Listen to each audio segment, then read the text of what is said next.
Evvel zaman içinde bir Natasha varmış. Onun bir dostu varmış. Onun adı da Paşa'ymış. Paşa bir gün getirmiş Natasha için lapa. Lapayı çokça yiyip hasta olmuş Natasha. Ne gerek vardı yiyip o kadar çok lapayı? Fazla yiyip üzdün sen bak şu zavallı paşayı. Hemen doktoru aradı bizim şu küçük paşa. Çabucak kurtulsun diye tatlı dostu Natasha. Benden bir tavsiye var bütün şu çocuklara: haddinden fazla yiyip kalmayın zor durumda.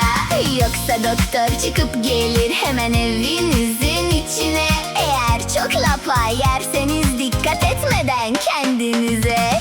Sarı saçlı Natasha yemiş çokça lapa. Şimdi ne yapacağız? Doktoru çağıracağız. Alo alo doktor bey, bizde bir hasta var. Onun adı Natasha, yemiş çokça lapa.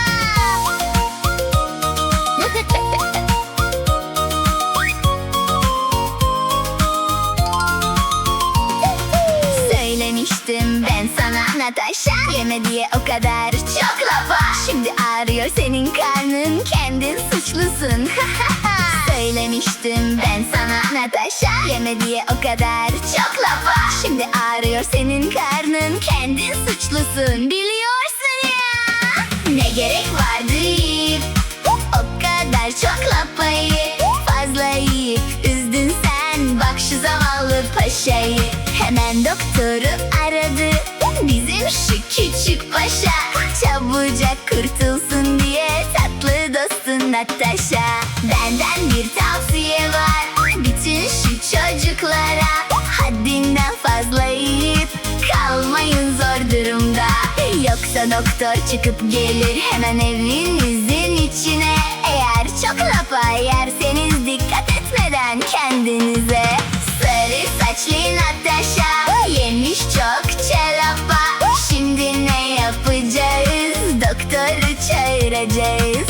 Alo alo doktor bey, bizde bir hasta var. Onun adı Natasha, yemiş çokça lapa. Sarı saçlı Natasha yemiş çokça lapa. Şimdi ne yapacağız? Doktoru çağıracağız. Alo